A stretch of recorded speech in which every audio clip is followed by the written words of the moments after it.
ॐ श्री गुरुभ्यो नमः। अथ श्रीमन्नारायणीयं चतुर्विंशतितमं दशकं प्रह्लादचरितवर्णनं हिरण्याक्षी पौत्रिप्रवरवपुषा देवभवता अतेशोगक्रोधक्लपितधृतिरेतस्य सहजः हिरण्यप्रारम्भः कशिपुरमरा रातिसदसि प्रतिज्ञामातेने तव किल वधार्तं मधुरिपो विधातारङ्घोरं सकलु तपसि त्वानचिरतः पुरः साक्षात् कुर्वन् सुरनरमृगात्यैरनिधनं वरल्लब्ध्वा दृप्तो जगतिह भवन्नायकमिदं परिक्षुन्दन्निन्द्रात् अहरत दिवं त्वामगनयन् निहन्तुं त्वां भूयस्तव पदमवापातस्य चरिपोः बहिर्दृष्टेरन्तर्दधितहृदये सूक्ष्मवपुषा नदन्नुच्चैस्तत्र अखिलभुवनान्ते च मृगयन् भिया यादौ मत्वा स खलु जितकाशी निववृते ततोऽस्य प्रह्लादः समजनिसुतो गर्भवसतौ मुनिर्वीणापाने रधिकथभवद् भक्तिमहिमा स वै जात्या दैत्यस् शिशुरपि समेत्य द्वैरतिं कतस्त्वद्भक्तानां वरद परमोदाहरणतां सुरारीणां नास्यन् तव चरणदास्यन्निजसुते स दृष्ट्वा दुष्टात्मा गुरुभिय गुरुभिरशिशुश्चिरममुं गुरुप्रोक्तं च सा विधमिदमभद्राय दृढमेत् पया कुर्वन् सर्वं तव चरणभक्त्यैव बभृते अधीतेषु श्रेष्ठं किमति परिपृष्टे तथनये भवद्भक्तिं वर्या अभिगतति पर्याकुलधृतिः गुरुभ्यो रोजिष्ठित्वा गुरुभ्यो रोषित्वा सहजमतिरस्येत्यभिविदन् वधोपायानस्मिन् व्यतनुदभवत्पादशरणे सशूलैराविद्धः सुबहुमदितो दिक्कजगनैः महासर्पैदष्टोऽप्यनशनगरहारविधुतः गिरीन्द्रावक्षिप्तोऽप्यहः परमात्मन्नै विभो त्वयि न्यस्तात्मत्वात् किमपि न पीडाम भजत ततत्सङ्गाविष्टः स पुनरतितु दुष्टोष्य जनकः कुरुत्यादद्गेहे किल वरुणपाशैस्तमरुणत् गुरोश्चासान्निध्ये स पुनरनुगाद्दैत्यतनयान् भवद्भक्तेस्तत्त्वं परममपि विज्ञानमशिषत् पिता शृण्वन् बालप्रकरमखिलन् त्वत्स्तुतिपरं रुषान्धः प्राहैनं कुलहतकस्ते बलमिति बलं मे वैकुण्ठस्तव च जगतां चापि स बलं स एव त्रैलोक्यं सकलमिति धीरोय मगधीत् अरे क्वासौ सकलजगदात्मा हरिरिति प्रभिन्ने स्म स्तम्भन् चलितकरवालोदिति सुतः अतः पश्चात् विष्णो न हि वदितुमीशोऽस्मि सहसा कृपात्मन् विश्वात्मन् पवनमुरवासिन् मृडय माम् इति श्रीमन्नारायणीये प्रह्लादचरितवर्णनं नाम चतुर्विंशतितमं समाप्तम् अथ श्रीमन्नारायणीयं पञ्चविंशतितमं दशकं नरसिंहावतारवर्णनं स्तम्भे घट्टयतो हिरण्यकशिपोः कर्णौ समचूर्णयन् आघूर्णज्जगदण्डकुण्डकुहरो घोरस्तवा भूद्रवः श्रुत्वायं किल दैत्यराजहृदये पूर्वं कदाप्यश्रुतं कम्बः कश्चन सम्पपात चलितो व्यम्भोजभूर्विष्टरात् दैत्ये दिक्षु विसुष्टचक्षुषिमः सम्रभ्भिनिस्तम्भतः सम्भूदन्न मृगात्मकन्नमनुज कारौ वपुस्ते विभो किं किं भीषणमेततद्भुतमिति व्यद्भ्रान्तचित्ते सुरे विस्फुर्जद्धवलोग्ररोमविकसत् वर्ष्मासमाजृम्भताः तप्तस्वर्णसवर्णघूर्णतिथिरु साक्षं सटाकेसर प्रोत्कम्पप्रणिगुम्भिताम्बरमहो जीयातवेदौ वपुः व्यातौ याप्तमहादरी सखमुखं खड्ग्रोक्रवल्गन्महा जिह्वा निर्गमदृश्यमानसुमः दंष्ट्रायुगोड्डामरम् उत्सर्बद्वलिभङ्गभीषणहनुं ह्रस्वस्थवीयस्तरग्रीवं पीवर दोषतोत्कतनकः क्रूरांशुतूर्रोल्बनं व्योमोल्लङ्घिगनाघनोपमगन प्रध्वाननिर्धावित स्तब्धालु प्रकरन्नमामि भवतस्तन्नारसिंहौ वपुः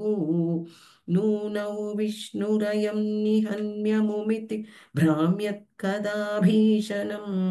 दैत्येन्द्रं समुभाद्रवन्तमधृता दोर्भ्यां प्रदुभ्याममुं वीरो निर्गलितोऽथ गट्खपलगौ गृह्णन् विचित्रश्रमान् व्यावृण्वन् पुनरापपात भुवन ग्रोसोद्यतं त्वामहो भ्राम्यन्तन्धितिजाधमं पुनरपि प्रोद्गृह्य दोर्भ्यां जवात् द्वारे तोरुयुगे निपात्य नखराभ्युत्थाय वक्षु भुवि निर्भिन्दन्नधिगर्भनिर्भरगलत् रक्ताम्बुबद्धोत्सवम् पायं पायमुदैरयो बहुजगत्संहारि सिंहारवान् त्यक्त्वा तं हतमाशुरक्तलहरि सिक्लोत्तमध्वर्ष्मणि प्रत्युत्पत्य समस्तदैत्यपटलीन् चाघात्यमाने त्वयि भ्राम्यद्भूमिविकम्पिताम्भुधिकुलौ व्यालोलशैलोत्करं प्रोत्सत्पत्खचरं चराचरमहो दुःस्थाववस्थान्तधौ तावन्मांसवपाकरालवपुषं घोरात्रमालाधरं त्वां मध्ये सभमित्यसोपमुषितं दुर्वारगुर्वारवम् अभ्येतुन्न शशाकगो कोऽपि भुवने दूरे स्थिता भीरवः सर्वे शर्वविरिञ्च वासवमुखाः प्रत्येकमस्तोषथ भूयोऽम्यक्षतरोषधानि भवति ब्रह्मज्ञया बालके प्रह्लादे पदयोर्नमत्यभये कारुण्यभाराकुलः शान्तस्त्वङ्करमस्य मूर्ध्नि समदा स्तोत्रैरथोद्गायतः तस्यागामधियोऽपि ते निधवरल्लोकाय चानुग्रहम् एवन्नाटितरौद्रचेष्टितविभो श्रीतापनीयाभिधसृत्यन्तस्फुटगीत सर्वमहिमन् अत्यन्तशुद्धाकृते तद्दातृं निखिलोत्तरं पुनरहो कस्त्वां परो लङ्घयेत् प्रह्लादप्रिय हे मरुत्पुरपते सर्वामयत् पाहि माम् इति श्रीमन्नारायणीये नरसिंहावतारवर्णनं नाम पञ्चविंशतितमं दशकं समाप्तम् अथ श्रीमन्नारायणीयं षड्विंशतितमं दशकम् गजेन्द्रमोक्षं नाम इन्द्रद्युम्नः पाण्ड्यघण्टाधिराजः त्वद्भक्तात्मा चन्दनाद्रौ कदाचित् त्वत्सेवायामग्नधीरालुलोके नैवाकस्त्यं प्राप्तमादित्यकामम् कुम्भोद्भूदिप्सम्पृत रोधभारः स्तब्धात्मा त्वं हस्तिभूयं भजेति स्तप्त्वा तैनं प्रत्यगात् सोऽपि लेभे अस्तीन्द्रत्वं त्वत्स्मृतिव्यक्तिधन्यं दुग्धाम्भोधेर्मध्यभाजि त्रिकूटे क्रीडन् शैले यूत भूयौ वशाभिः सर्वान् जन्तूनत्यवर्तिष्ठ सख्या त्वद्भक्तानां कुत्र नोत्कर्षलाभः स्वेन स्थेम्ना दिव्यते शत्वशक्त्या सोऽयं खेदान प्रजानन् कदाचिद् शैलप्रान्ते कर्मतान्तः सरस्यां यूथैः सार्धं त्वत्पृणुन् नोभिरेमे ऊहुस्तावत् देवलस्यापि शापात् ग्राहीभूतस्तच्चले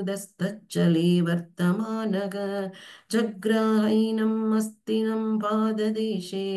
शान्त्यर्थं हि शान्तिदोषि स्वगानाम् त्वत्सेवाया वैभवान् दुर्निरोधं युध्यन्तन्तं वत्सरानं सहस्रं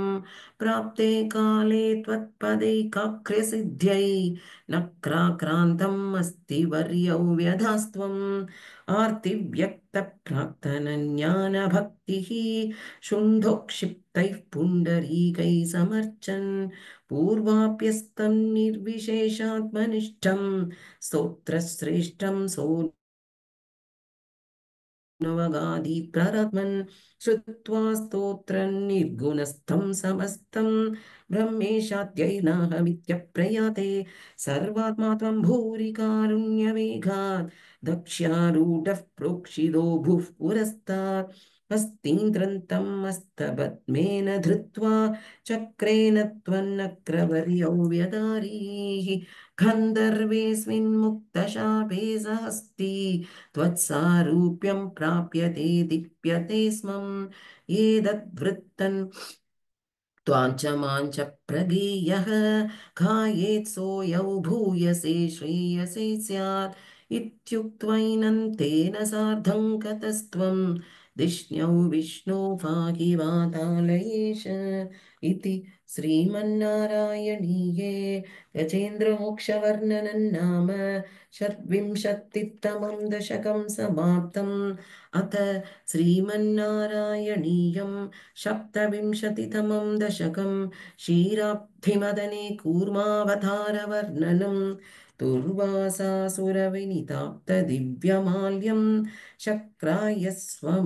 स्वयमुपदाय तत्र भूयः नागेन्द्रप्रतिमृदिते शशापचक्रं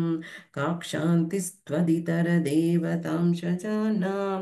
शापेन प्रतिजरेत निर्जरेन्द्रः देवेष्वप्यसुरजितेषु निष्प्रभेषु सर्वात्यः कमलचमेत्य सर्वदेवाः निर्वाणप्रभवसमन् भवन्तमापुः ब्रह्मात्यैस्तुतमहिमा चिरन्तदानीं प्रादुष्यन् वरदपुरः परेण धाम्ना हे देवाधितिचकुलैर्विधाय सन्धिं पीयूषं परिमततेति पर्यशास्त्वं सन्धानं कृतवति दानवैः सुरौघे मन्थानं नयति मदेन मन्दरात्रिम् पृष्टेऽस्मिन् भदरमिवोद्वहत्कदेन्द्रः सत्यस्त्वं विनिहितवान् पयः पयोधौ आधाय धृतमत वासुकिवरत्रां पातोधौ विनिहित सर्वबीजजाले प्रारब्धे मतनविदौ सुरासुरस्तैः व्याजा त्वं भुजगमुखे करोऽसुरारीन् शुभदात्रौ शुपिधचलोदरे तदानीं दुग्धाब्धौ गुरुतरभारतो निमग्ने देवेषु व्यदिततमेषु तत्प्रियैक्षी प्राणैषिः कमठतनु कठोरपृष्ठां वज्रातिस्थिरतरकर्परेण विष्णो विस्तारात् परिगतलक्षयोजनेन अम्भोधे कुहरगतेन वर्ष्मणा त्वं निर्मग्नं क्षितिधरनादमुण्डिनेत उन्मग्ने झटिति तदा धराधरेन्द्रे निर्मेतुर्धृतमिक सम्मदेन सर्वे आविश्यत्वितयगणेऽपि सर्पराजे वैवश्यं परिशमयन्न विवृधस्तान् उद्दामभ्रमणजवोन्नमद्गिरीन्द्र यस्तैगस्थिरतरहस्तपङ्कजं त्वाम् अभ्रान्ते विधिगिरिशातयः प्रमोदात् उद्भ्रान्तानुनुवुरुपातपुष्पशाः दैत्यौघे भुजगमुखानिलेन तप्ते तेनैव त्रिदशकुलेऽपि किञ्चिदार्ते कारुण्यात् तव किल देववारि वाहाः प्रावर्षन्नमरगणान्न दैत्यसङ्खान् उद्भ्राम्यद्बहुतिमिनक्रचक्रवाले तत्राब्धौ चिरमतितेऽपि निर्विकारे एकस्त्वं करयुगकृष्टसर्पराजः सम्राजन् पवनपुरेश पागिरोगान् इति श्रीमन्नारायणीयं क्षीराब्धिमदने कूर्मावतारवर्णनं नाम सप्तविंशतितमं दशकम् अथ श्रीमन्नारायणीयम् अष्टविंशतितमं दशकम् अमृतमथने कालाकूडात्योत्पत्तिवर्णनं लक्ष्मीस्वयंवरवर्णनम् अमृतोत्पत्तिवर्णनं च करलं पुरस्ता जलधेरुद्विजकालकालकूटम् अमरस्तुतिवादमोदनिघ्नः गिरिशस्तन्निपपौ भवत्प्रियार्थं विमतत्सु सुरासुरेषु जाता सुरभिस्तां ऋषिशून्यधास्त्रिधामन् अयरत्नमभूदधे परत्नन् द्युतरुश्चाप्सरसः सुरेषु तानि जगदीश भवत्परा तदानीं कमनीया कमला बभूव देवी अमलामवलोक्य या विलोलः सकलोऽपि सम्पृहयां बभूव लोकः त्वयि दत्तहृदे तदैव देव्यै त्रिदशेन्द्रो मणिपीठिकाव्यतारीत् सकलोपहृदाभिषेचनीयैः ऋषयस्तां श्रुतिगीर्भिरभ्यषिञ्चन् अभिषेकजलानुपादिमुग्ध त्वदभाङ्गैरवभूषि ताङ्गवल्लीं मणिकुण्डलपीतचेलहार प्रमुखैस्ताममरादयोन्यभूषन् वरनस्रजमातभृङ्गनादां ददती सा कुचकुम्भमन्दयाना पदसिञ्चितमञ्जुनूपुरा त्वां कलितव्रीलविलासमाससाद गिरिशत्रुघ्नादि सर्वदेवान् गुणभाजोऽप्यविमुक्तदोषलेशान् अमवृष्य सदैव सर्वरम्ये निहिता त्वय्यनयापि दिव्यमाला उरसा तरसा ममानिधैनां भुवनानां जननीयनन्यभावां त्वदुरो विलसत्तदीक्षणश्री परिवृष्ट्या परिपुष्टमास विश्वम् अतिमोहनविभ्रमा तदानीं मदयन्ती खलु वारुणी निरागात् तमसः पदवीमदास्त्वमेनाम् अतिसम्माननया महासुरेभ्यः इति श्री तरुणाम्बुदसुन्दरस्तदा त्वं तनुधन्वन्तरिरुन्धितोऽम्बुराशेः अमृतं कलशे वहन् कराभ्यामखिल तिंहरमारुतालयेश इति श्रीमन्नारायणीये अमृतमथने कालकूडात्युत्पत्तितवर्णनं च लक्ष्मीस्वयंवरवर्णनम् अमृतोत्पत्तिवर्णनं चेति अष्टाविंशतितमं दशकं समाप्तम् अथ श्रीमन्नारायणीयं एकोनत्रिंशत्तमं दशकं देवानाममृतोपलपत्तिप्रकारवर्णनम् उत्कच्छस्तस्तव करातवृतं हरत्सु दैत्येषु दानशराननूय देवान् सत्यस्तिरोधति तदेव भवत्प्रभावात् उद्यस्त्वयूथ्यकलशादिति च बभूवुः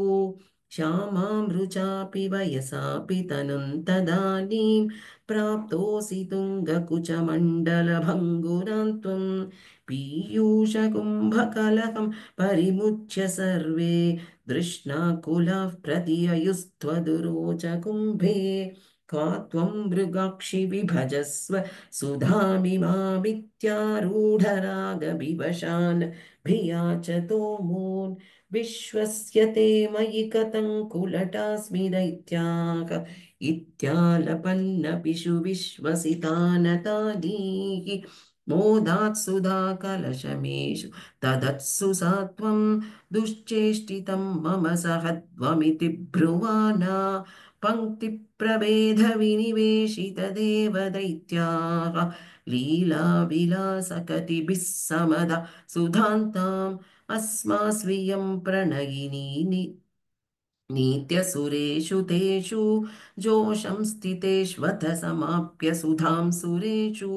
त्वं भक्तलोकवशगो निजरूपमेत्य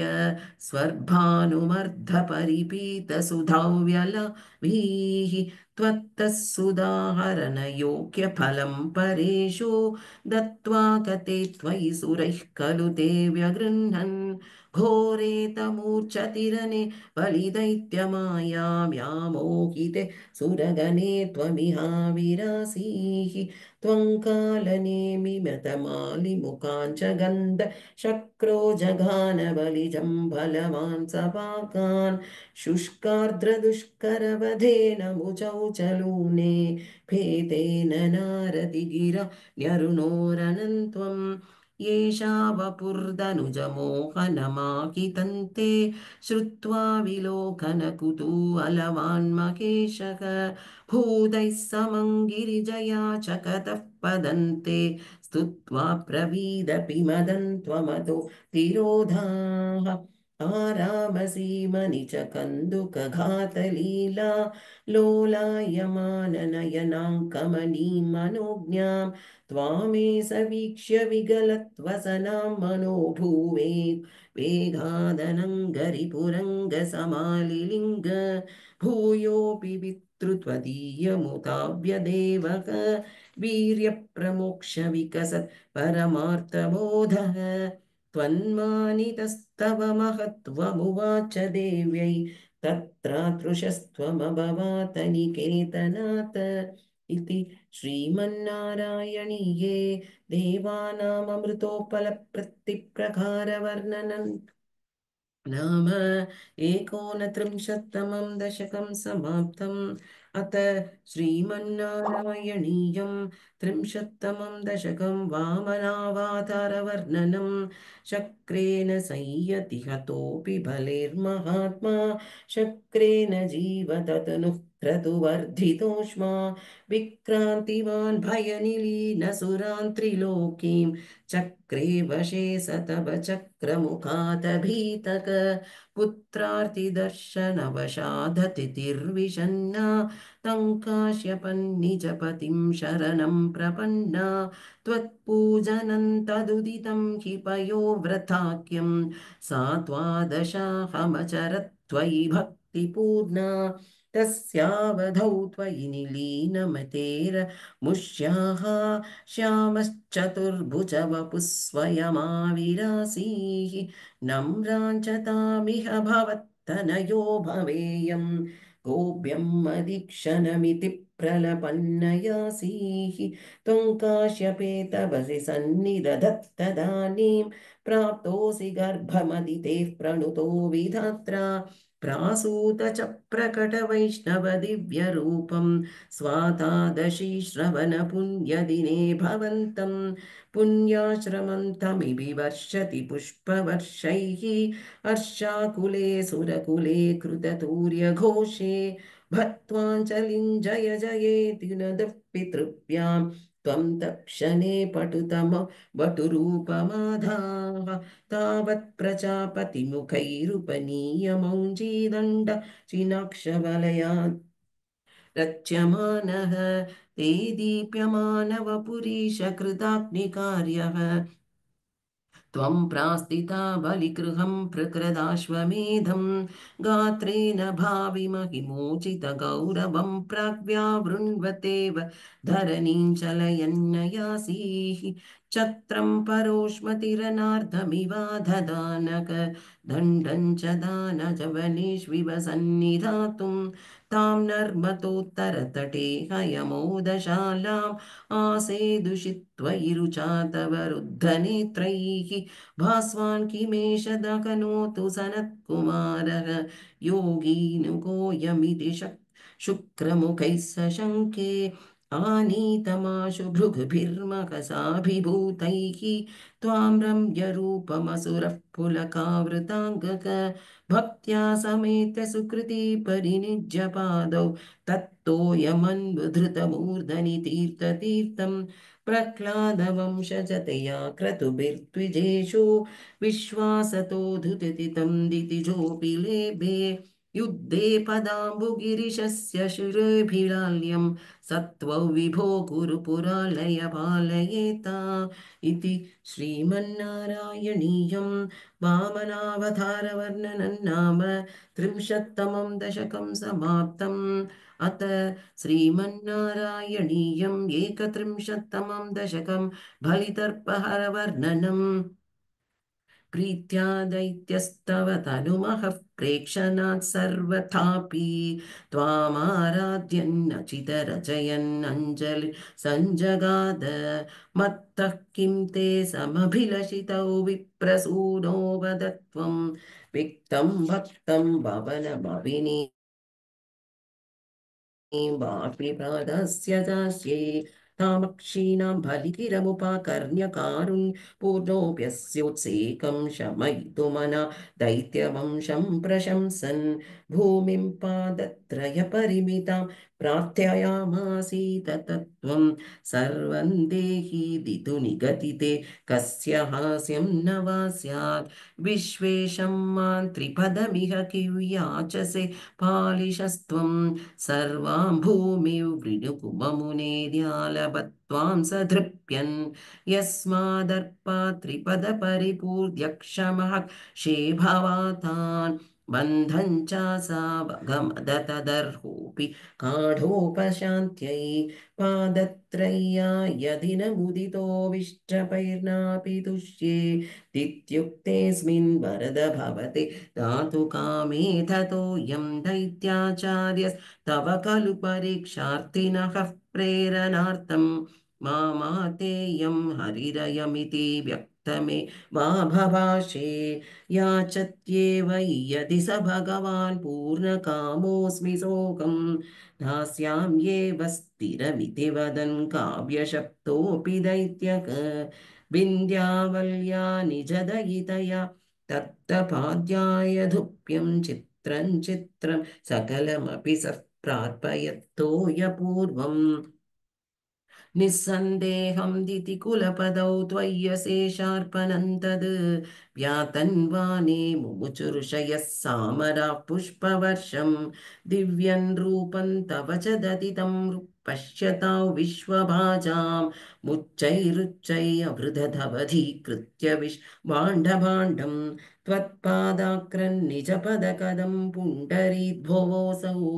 कुण्डितोयैरसि चदपुनाद्यज्जलौ विश्वलोकान् हर्षोत्कर्षात् सुबहुननृते केचरैरुत्सवेऽस्मिन् भेरीन्निघ्नन् भुवनमचरज्जाम्बवान् भक्तिशाली तावद्दैत्यास्त्वनुमतिमृते भर्दुरारब्धयुद्धाः देवोपेतैर्भवदनचुरैः सङ्गदा भङ्गमापन् कालात्मायौ वसति पुरतो यद्वशात् प्राक्चिता स्मः किवो युद्धैरिति बलिगिरा तेतपाताळ् मापुः पाशैर्भत्तं पदकपतिना दैत्यमुच्चैरवादीः तार्तीकन्ति च मम पदं किं न विश्वेश्वरोऽसि पादं मूर्तिप्रणय भगवन्नित्यकम्बौ वदन्तं प्रह्लादस्तं स्वयमुपगतो मानयन्नस्तवित्वां तर्पौचित्यै विहितमखिलं दैत्यसिद्धोऽसि पुण्यैः लोकस्ते स्तुत्रिदिव विजयी वासवत्वं च पश्चात् मत्सायुज्यं भज स पुनरित्यन्वगृह्णाबलिन्तं विप्रैसन्तानितमकवरः पाहि वातालयेश इति श्रीमन्नारायणीये बलितर्पहरवर् वर्णनं नाम एकत्रिंशत्तमं दशकं समाप्तम् अथ श्रीमन्नारायणीयं द्वात्रिंशत्तमं दशकं मत्स्यावतारवर्णनं पुरा हयग्रीवमहासुरेण षष्ठान्तरान्दोत्यदकाण्डकल्पे नित्रोन्मुखप्रमुखगात्रुतेषु देवेष्वदित्सखिलमत्स्यरूपं सत्यव्रतस्य द्रमिलाधिभर्तुः नदीजले तर्पयतस्तदानीं कराञ्जलौ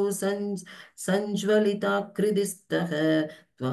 त्वन्दृशस्यतः कश्चन बालमीनः क्षिप्तञ्जले त्वाञ्चकितौ विलोक्य निन्येमुपात्रेण मुनिः स्वगेहं स्वल्पैरहोभिः कलशीं च कूपं पापीं शरस्नानचिषे विभो त्वं योगप्रभावात् भवताज्ञयैव नीतस्ततस्त्वं मुनिना पयोधिं पृष्टो मुना कल्पति दृक्षुमेनं सप्ताहमास्वेति वदन्यसालीः प्राप्ते त्वदुक्तेहति वारिधारा परिप्लुते भूमितले मुनीन्द्रः सप्तर्षिप्सार्धमपारिवारिन् यद्घोर्नमान शरणय्ययौ त्वां धरान् त्वदादेशकरीमवाप्तां नौरूपिणी मारुरुस्तदा ते तत्कम्पकम्प्रेषु च तेषु भूयः त्ववम्बुधेराविरभूर्महीयान् दशाकृतिं योजनलक्षदीर्घां दधानमुच्चैस्तरतेजसं त्वां निरीक्ष्य तुष्टा मुनयस्त्वदुक्त्या त्वदुङ्गशृङ्गे धरणीं बभन्धुः आकृष्टनौको मुनिमण्डलाय प्रदर्शयन् विश्वजगद्विभागान् संस्तूयमानो नृवनेरतेन ज्ञानं परं चोपदिशन्नचारीः कल्पावधौ सप्तमुनीन् पुरोवत्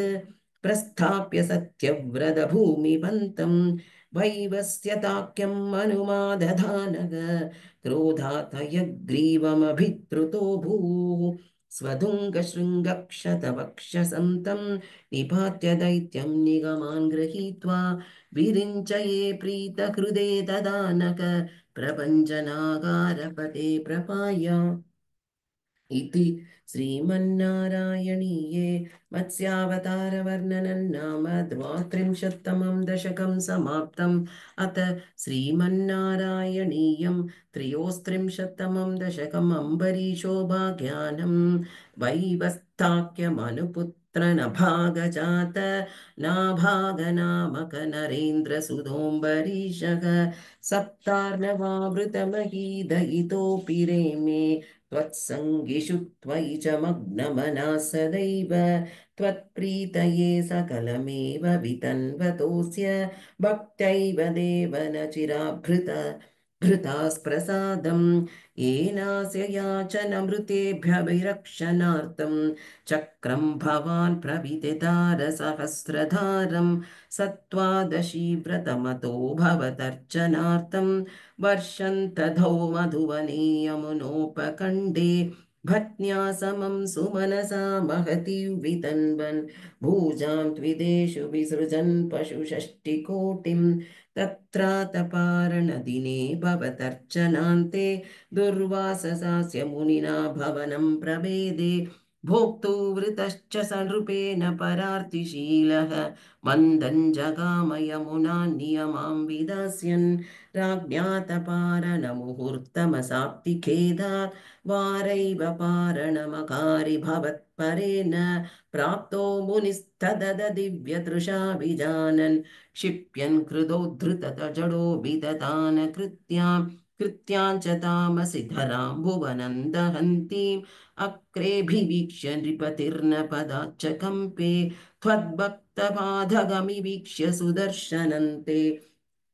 कृत्यातलं शूलभयन् मुनिमन्वधावीत् तावन्न शेषभुवनेषु भिया स पश्यन् विश्वत्र चक्रमपि ते गतवान् विरिञ्चं काः कालचक्रमतिलङ्घयतीप्यतास्तः शर्वय्ययौ स च भवन्तमवन्दतैव भूयो भवन्निलयमेत्य मुनिन्नवन्तं प्रोचे भवानमुर्जेननुभक्तदासः ज्ञानन्तपश्च विनयान्वितमेव मान्यं याह्यम्बरीशपदमेव दिशिस्तलोकान् तावत् समेत्य मुनिना सह गृहीतपादः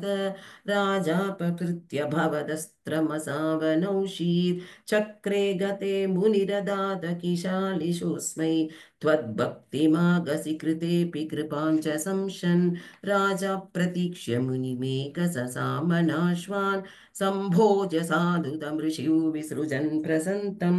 भूत्वा स्वयं त्वयि ततोऽपि दृढं रतोपूत्सायुज्यमा च समम पवनेशपाया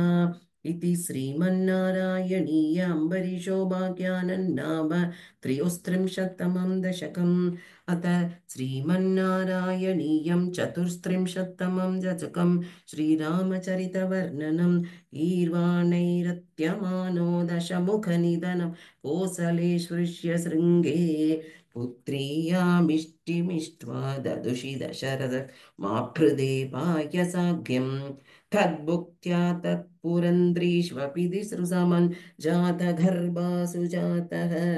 रामस्त्वल्लक्ष्मणेन स्वयमत भरतेनापि शत्रुघ्ननाम्ना कोदण्डी कौशिकस्य क्रतुवरमवितुल्लक्ष्मणे नानुयातकयाधो भूस्तातवाचा मुनिकथितमनु द्वन्द्वशान्तात्मकेदः नॄणां त्राणाय बाणैर्मुनिवचनबलात् ताडकं पाटयित्वा लब्ध्वा स्मादस्त्रजालं मुनिवनमगमो देवसिद्धाश्रमाख्यं मारीचन् द्रावयित्वा मकशिरसि शरैर्नन्यरक्ष चिनिघ्नन् कल्यां कुर्वन्नहल्यां पतिभद्रजसा पाप्य वैदेहगेहं भिन्दानश्चान्द्रचूडन् धनुरवनिसुधामिन्दिरामेव लब्ध्वा राज्यं प्रादिष्टतास्त्वं त्रिभिरपि समं प्राद्रुवीरैः सदारैः आरुन्धानेरुषाधे भृगुकुलतिलके सङ्क्रमय्य स्वतेजः याते यातोऽस्य येद्य सुखमिह निवसन् कान्तया कान्तमूर्ते शत्रुघ्नेनैकदातो गतवति भरते मातुलस्यादिवासं तातारब्धोऽभिषेकस्त्वखिल विहत केकयादीसपुत्र्या तातोक्त्य यातु कोमा कामो वनमनुजवधू संयतश्चापधारक पौरानारुध्यमार्गे कुहनिलयकतस्त्वं जडाचीरधारी नावासन्तीर्य गङ्गामधिपदविपुनस्तं भ्रत्वा जमारा नत्वा दद्वाक्यहेतो अतिसुखमवशश्चित्रकूटे गिरीन्द्रे श्रुत्वा पुत्रार्तिकिन्न खलु भरतमुखात् स्वर्गयातं स्वतातं तप्तोत वाम्बु तस्मै दिदधित भरते पातु कामेदिनीं च अत्रिन्नत्वात गत्वा वनमतिविपुलं दण्डकञ्चण्डकायं नत्वा दैत्यं विरादन् सकतिमकलयद्घोषारभङ्गीं नत्वागस्त्यं समस्ताचिनरिकरसप्तराकृतिं तापसेभ्यः प्रत्यक्रौक्षिः प्रियक्षी दतनु च मुनिना वैष्णवे दिव्य चापे ब्रह्मास्त्रे चापि दत्ते पतिपितृसुहृदौ वीक्ष्य भूयो जटायुं मोदाद्बोधाटताण्टे परिरमसि पुरा पञ्चवट्या वधूट्या प्रप्ताया शूर्पणख्या मदनचलुद्रेर्धैनैर्निस्सहात्मा तं सौमित्रौ विसृज्य प्रबलतमरुषा तेन निर्लूननासां दृष्ट्वैनावृष्टचित्तं करमिभतितं दूषण छत्रिमूर्तं व्याहिंसीराशरानप्ययुतसमधिकांस रक्षणादक्षतोष्मा सोदर्या प्रोक्तवार्ता विवशत समुखादिष्टमारीचमाय सारङ्गं सारसाक्ष्या स्पृहिदमनुकत प्रावधीर्भानघातं तन्माया ग्रन्थनिर्यापित भवदनुजा रावणस्तामहर्षिर्तेनार्तोऽपि किमपि मुदमदास्तत्त्वदोपायलाभात् भूयस्तन्वीन् विचिन्वन्न हृददशमुखस्त्वद्वधूं मद्वधेनेद्युक्त्वा याते जटायौ इव मतसुहृदः प्रातनोः प्रेतकार्यं गृह्णानान्तङ्कबन्धं जगनिदशपरिं प्रेक्ष्य पम्पातटे त्वं सम्प्राप्तो वादसूनुं भृगशमुदिनमनः पाहि वातालयेश इति श्रीमन्नारायणीये श्रीरामचरितवर्णनं नाम चतुस्त्रिंशत्तमं दशकं समाप्तम् अथ श्रीमन्नारायणीयं पञ्चत्रिंशत्तमं दशकं श्रीरामचरितवर्णनं नीतः सुग्रीवमैत्रीं धतनु हनुमतादन्धुभिः कायमुच्चैः क्षिप्त्वाङ्गुष्ठेन भूयो लुलुवितयुगब पत्रिणा सत्तसावान् सालान् हत्वा सुग्रीवघातोद्यधमतुलफलं वालिनौ व्याज्वृत्या वर्षावेलावनैषीर्विरहतरळितस्त्वं मतङ्गाश्रमान्ते सुग्रीवेनानुजोक्त्या सभयभियतां व्यूहितां वाहिनीं तां वृक्षान् वीक्ष्य दिक्षु धृतमतदयितां मार्गनायाम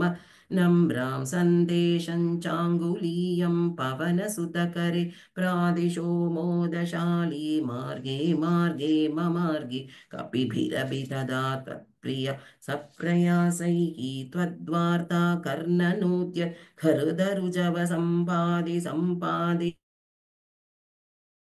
वाक्य प्रोक्तीर्नानोधिरन्तर्नगरिजनगजा वीक्ष्य तत्त्वाङ्गुलीयं प्रक्षुद्योद्यानमक्षक्षपनचनरन सोढबन्धोतशास्यं दृष्ट्वा पृष्ट्वा च लङ्कां झटिति स हनुमान् मौलिरत्न तदौ ते त्वं सुग्रीवाङ्गदादिप्रबलकविचमूचक्रविक्रान्तभूमि चक्रो विक्रम्य पारे झलति न चिरेन्द्र नुजा श्रीयमानः तत्प्रोक्तां शत्रुवार्तां रहसि निशमयन् प्रार्थना पार्थ्यरोष प्रास्त्याग्नेयास्त्रतेजस्त्रस तुदधि किरालब्धवान् मध्यमार्गम् ईशैराशान्तरूपाहृतगिरिनिकरै सेतुमाधाप्ययातो यातून्यामर्त्यदंष्ट्रा प्रानघशिखरिशिलासालशस्त्रैः स्वसैन्यैः व्याकुर्वन् सानुजस्त्वं समरभुवि परौ विक्रमं शक्रजेत्रा वेगान्नाकास्त्रभक्तः दकपदि करुण मारुतैर्मोचितो भूः सौमित्रिस्त्वत्र शक्तिप्रहृति गलत जानीत शैलघ्राणात् प्राणानुपेतो व्यकृणुत कुसृदिश्लाघिनं मेघनादं मायाक्षोभेषु वैभीषणवचनकृतस्तम्भनस्कुम्भकर्णं सम्प्रातं कम्पितोर्वीतलमखिल चमो वीक्षिण वक्षिणोस्त्वं गृह्णञ्जम्भारि सम्प्रेक्षितरतकवचौ रावणेनाभियुध्यन् ब्रह्मास्त्रेणास्य भिन्दन् कडततिमबलमग्निशुद्धां प्रगृह्णन् देवश्रेणीवरो जीवितसमरमृतैरक्षते वृक्षसङ्घैः लङ्गाभर्त्रा च सा कन्निजनगरमगा सप्रियः पुष्पकेन प्रीतो दिव्याभिषेकैरयुतसमधिका वत्सरान् पर्यरंसि सामि मैथिल्यां पापवाचा शिव शिव किल ता गर्भिणीभ्याहासि